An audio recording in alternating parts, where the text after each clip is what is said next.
This is Friday Football Focus with me, Chris Cave. Our Manx Radio football correspondent Tony Mepham joins us as always. And in the studio this evening, I'm delighted to welcome Paul Callow and Rob McCowliff of Laxey. Good evening, gents. Thanks very much for joining us here on Friday Football Focus. We'll start with how Laxey's season's been going so far. 8th place after 11 games, so a couple in hand. You haven't played since before Christmas, so your players must be raring to go. I think obviously with the way we had the weather, not a lot of teams are getting a lot of games, but the way we've gone at the moment, the lads every single week are texting me, 11 o'clock in the morning, is the game going to be on? And unfortunately, the last couple of weeks I've had to say, it's not going to be on, boys. And, we try and get something organised in the afternoon. But it's just the way it is at the moment. And so far this season, 1-5, lost 5, drawn 1, a mixed bag, leaving Mr. Mepham over there, leaving me and the wider public, in fact, wondering which Laxey side will turn up on a Saturday. It's a weird one. To be fair, this season we haven't really had a run of games. We haven't really had 3 or 4 games in a row. Like we said, we've only played 11, we've got games in hand. So we've had no time to build any momentum whatsoever. But if as soon as we get some games going, I think you'll see results start picking up. The players will start being more motivated at training, and then all the work that we put in will hopefully come to fruition in the games. And let's not forget, you could go on the fringes of the top 4 by winning those games in hand. Is it possibly a bridge too far, or is that firmly your aim for this season? Well, we started off the season with the expectation of that we could do quite well, but it was going to be a season of consolidation. I know a lot of teams talk about seasons in transition. We've been in transition now for about 3 or 4 years, in my opinion. But we wanted to consolidate what we had. So at the start of the season, we had a lot of players who left the club, went elsewhere. So we've had to blood our youngsters, who I need to say have been absolutely fantastic, and they're the regulars in the team now. So we're hoping to sort of push on with that, and hopefully if we can get in that top 4 space, then brilliant. But I think we need to know what we are now, not what we were in the past. We've been a team that had aspirations for winning trophies in the past, and obviously the trophy cabinet reflected that. But now we're sort of rebuilding from the junior lads that we've got now to come upwards. So hopefully you people will have seen, if they watched us, that the infrastructure's there at the club. The players now, we've got young players who are learning and experiencing each game, and hopefully maybe this year might be a bridge too far for top 4, but you never know, and we'll build on that anyway going forward. And you praise your youngsters. You've got a young assistant coach as well in Rob McCowliff, who's in the studio tonight. How much of a help has that been for you? Yeah, it's been a great help at the start of the season. We started off with our coaching structure. John Palmer was assisting me, and Rob was going to start playing this season. When we had to fill the combi manager's job a couple of weeks into the season, John Palmer decided he would take the combi on, and we brought Rob in, who's doing his UEFA B licence at the moment, and he has been really good, tactical knowledge, and just a good sounding board for a Saturday and all through the week really. Yeah, Rob, take us through your background of coaching, because I believe you've been studying it for quite some time, and now you get the perfect place to put all those methods and techniques into practice. Yeah, well, I started coaching when I was 14. It was volunteering at Laxey because I was a player straight through. And then I did my level 1 at 16, level 2 at 18, and then got accepted into the National Young Coach Development Programme in 2014, where I was one of 14 in the UK to be accepted, where I started my FA Youth Award Module 3. I went on to study sports coaching at uni, and then since I come back at the time, and has actually been, it's all fit right into place. When UEFA B started in October, it was right at the time when the combi manager needed to be replaced, so there was an opportunity for the first team coaching role, so I took it on. And how is it different from studying coaching to actually being there in the dugout and helping Paul bringing these players through? Massively different. A lot of my previous coaching has been with kids, so I've coached from under 11s up to this year I'm still coaching under 14s girls, Isle of Man Centre of Excellence. So I'm still coaching the youth, but my UEFA B, I need to test myself, so I've stopped playing because at some point if this is what I want to do, then I need to pack in the football, and the earlier I do it, then the more experience I get, and hopefully the better I become. How different is it coaching the kids and then coaching those who are old enough to sort of take a stern telling off, if you like? Because I can imagine there's still abuse. The coaches still get abuse from even the young ones in the game. It's endemic and systematic, really, of the way the culture of football. Yeah, it's a weird one. The older players, so the seniors, they can suss out when you're talking rubbish. So you need to be on the ball, and you need to be assured in what you're saying and know what you're saying, and do your research and do your planning. I'm not saying you don't do that with your kids, but you can, with the kids, you tell them one thing and they believe it for the truth, and they don't have their own opinion. So in that sense, you can mould them into and shape them into footballers of how you want them to be playing.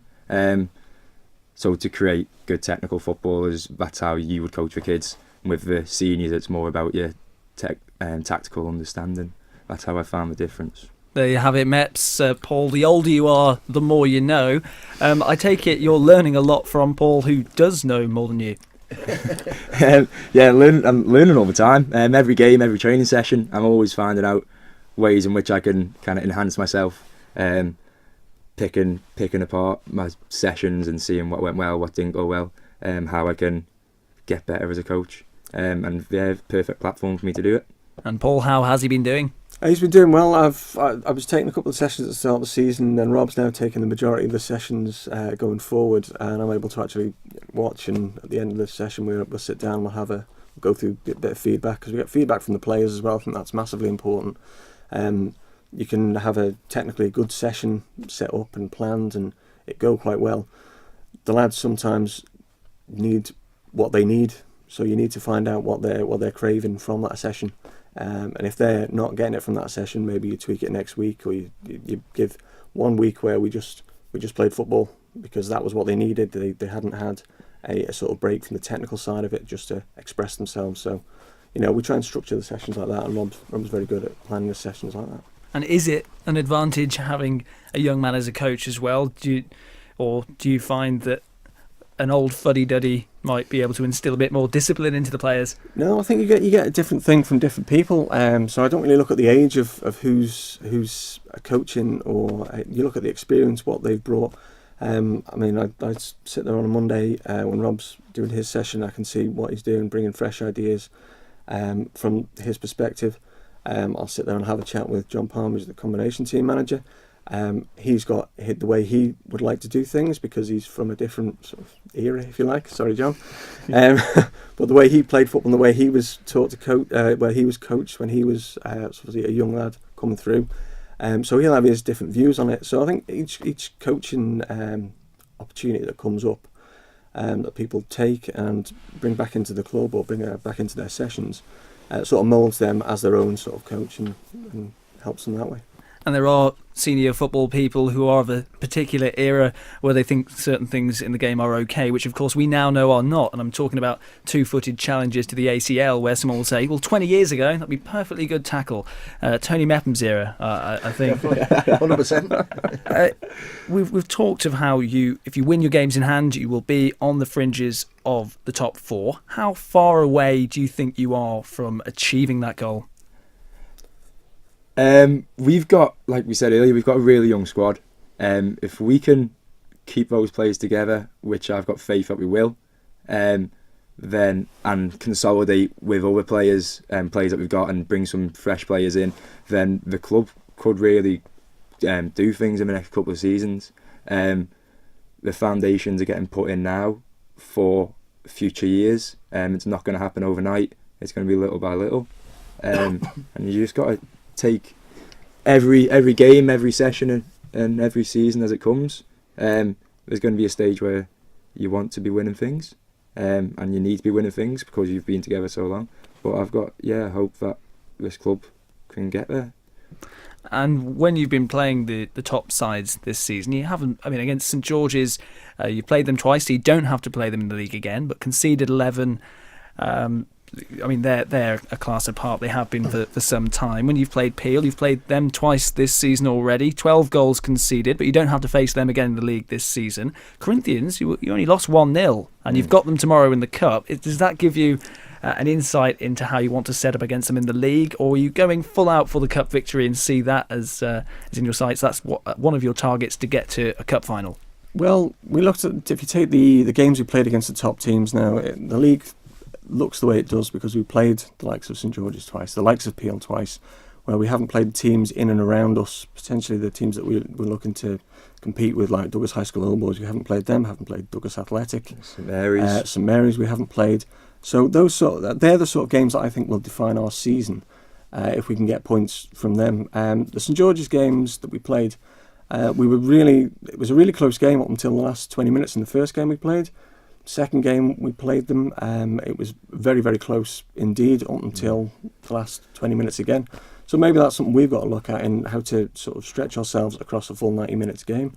But certainly the feedback I'm getting from the opposition dugouts is very positive. The fact that they're recognising that our players are good first team players. They're not just players that we have to play, they're players that we want to play, because the likes of Joe Walters up front is absolutely, he does things with football I've not seen in Manx football. We've got young players, Matty Wilkinson and Andy Burkett, who are in the Ireland under-18s team. They're flourishing this season. Stan Manning, I mean, I could go on and name a lot more of them really that are coming in. But the fact that we've got our core of our team are around about the age of 18 bodes quite well. I think there's only two of our regulars, Dave Corlett and Sean Gavin, who are over the age of 25. So to look at that team, I'd be very surprised to see any other club on the island who's putting out a first team regularly of an average age of 18, 19. But I think Rob touched on it at the start of the programme about the fact you haven't had a proper run of games because the weather has been quite a problem. It has been for a number of teams. But how important is it for your season that you do get a decent run of games, and that could be the difference between you finishing in the top four or possibly looking over your shoulder? I think we need to start getting a run of games quickly, purely and simply. Last season we had a similar problem where because of the young lads that we've got, they're all eligible for the Cal Cup, which is the junior competition, the 21s competition that happens at the end of the season. If the format's the same, and Tony will be able to tell me if it is, if they play on a Monday and a Thursday, we have the same players playing on a Monday. If we have rearranged games for the first team, which they'll all be part of, they could be playing on a Tuesday or a Wednesday, then play again on a Thursday, have a Friday off to play again on the Saturday in the Hospital Cup, potentially, and then in the Junior Cup on a Sunday. So that was the problem we faced last year, and I think there was a bit of fatigue in the squad because we had the same players playing over and over. We could potentially have that again this year, but we won't know until obviously we get nearer the time. Paul Callow, Rob McCowliff here on Friday Football Focus, those both from Laxey. Manx Radio football correspondent Tony Mepham. From the outside looking in, how have Laxey been performing this season? Absolutely superb. When Paul took over at the start of the season, I spoke to Steve Moran, and I think it was just at the stage in Steve's life where he wanted to watch football. And you know, the pressures, you're not only a football manager, and Paul will say this, you're also a friend and sometimes a psychologist and everything else, because you know, if the players have a bad game, they're looking for someone to pick them up, and that's what the manager and the coach's job is to do. But I think Paul's done a great job, and he did a marvellous job for the combination, which you were close to winning the league, to be fair, and I know you had Johnny alongside you, but I thought it was an ideal person to bring in. But what's more interesting is, if it's right what I was told at the start of the season, you had to go for an interview, in theory, yes, at Laxey, yeah. And you drew up a plan. I'd love to know what ideas you've got for Laxey, because at the moment, I would say you're probably ahead of what you planned. We probably are. I mean, we looked at, over the last 3 or 4 seasons, how many points we'd got. Looking at league placings can be a bit sort of deceiving, because depending on how other teams do. But we're looking and say we've got a certain points tally for this season. I won't bore you with the details of points and all that. But I know where I think we should be come the end of this season, and we're on target, probably a bit over on target on that really. But the reason about putting the plan in place is that it would give the club a bit of stability, because I think from year on year we go from not quite knowing what we're going to have next year. And that's the thing with Manx football, you don't know who you're going to have, but if you've got that underlying plan of what your ethics are, how you want your team to play, you know, the sort of players that you want to sign, the players that you want to keep, then I think that's the sort of building blocks that most clubs need to have.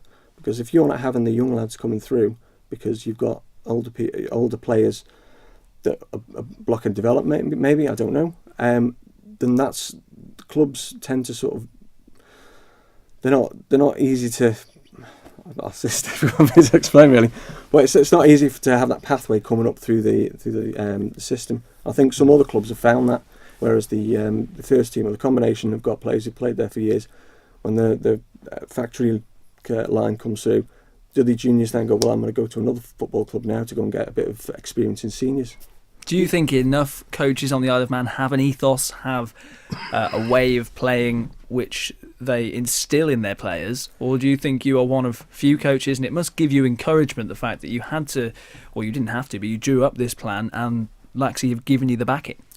To actually, how it came about was I was doing my level 2 coaching because I want to learn a bit more about football. I want to know, what the new sort of ways of coaching is, and this sort of formed part of it. It made sense for me to draw this up just for my own sort of peace of mind of knowing that what I was coaching was what I believe and how I think a team should play.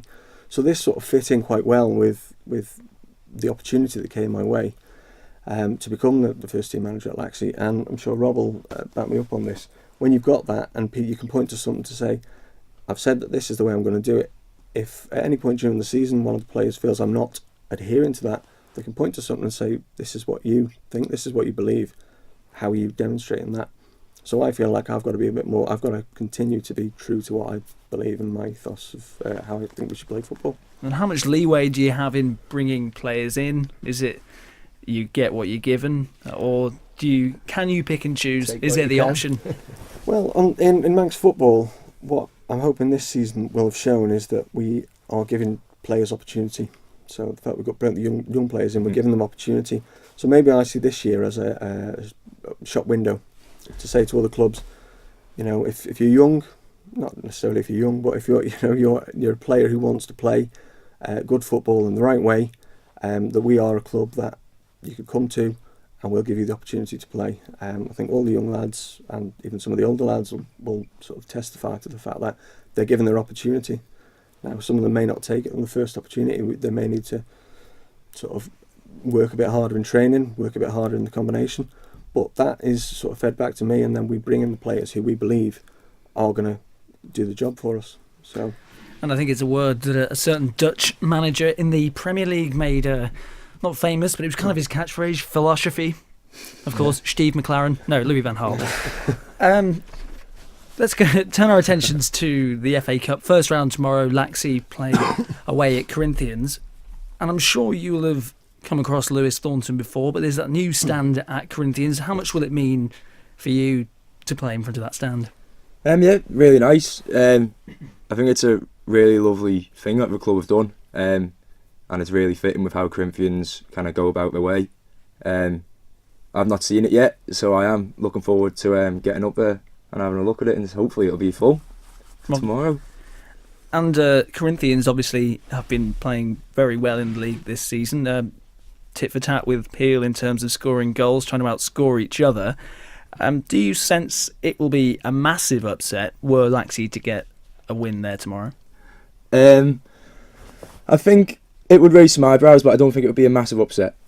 I think we've shown that we can compete with them.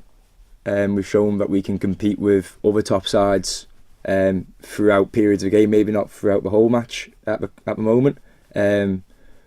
But yeah, I don't think it will be a massive upset. I think if we perform the way we can and the players apply themselves in the correct way, then we can go out there not to contain them and not think about them, but to play our own game and beat them playing our own game.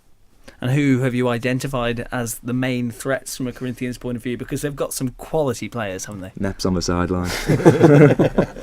He's dangerous. He's dangerous. The enemy's in the room.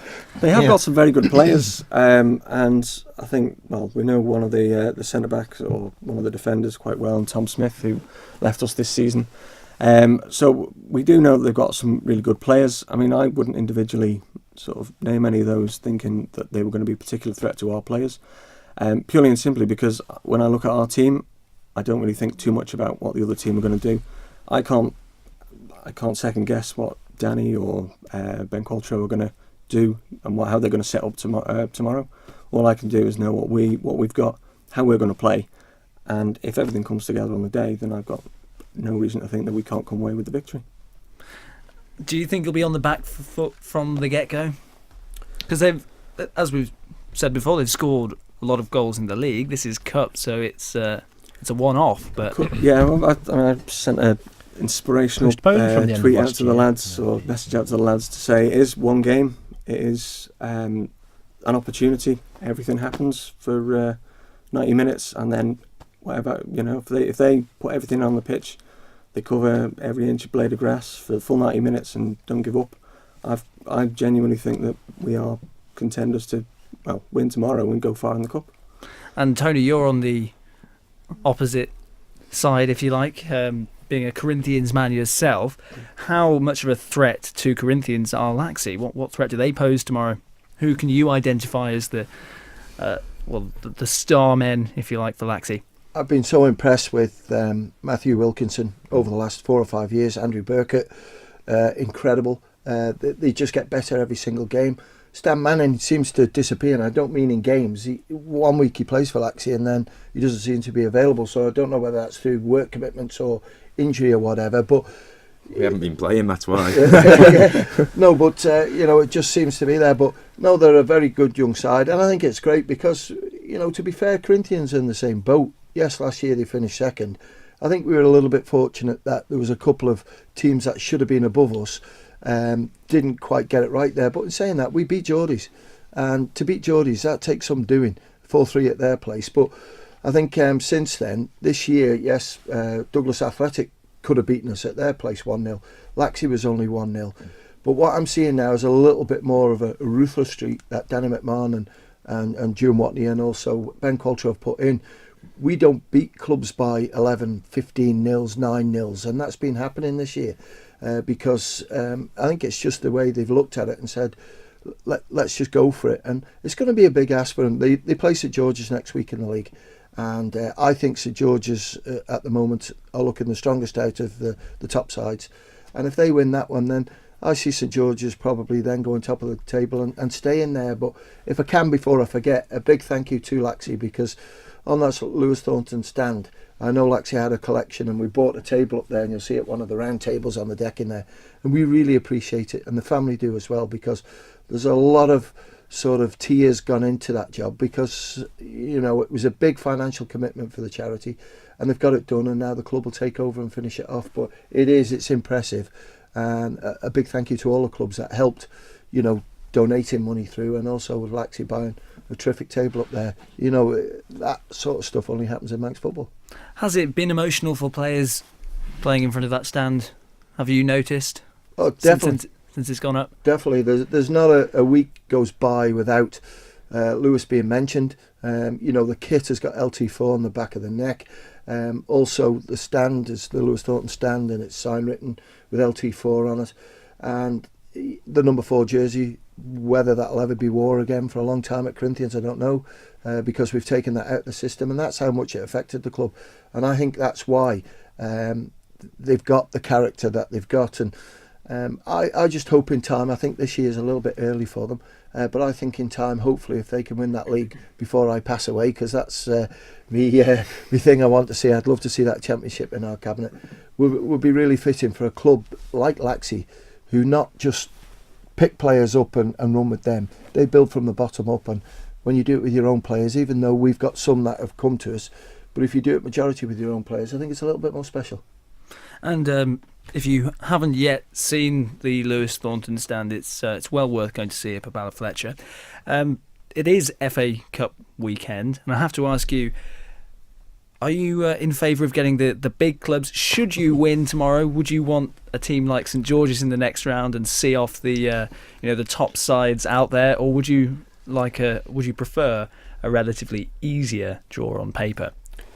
I think you want to get to a cup final. You want to get there because you can win a trophy. However that happens, whether you can knock the big boys out early doors or whether you get a team that you would on paper look like you could beat, I think I'd probably, if the next round, because obviously Corinthians big club, we've got them now. If we could beat them, if we get a team in and around us that we could beat, then I'll take that, I think, ahead of maybe a Geordie's appeal, maybe in the semis.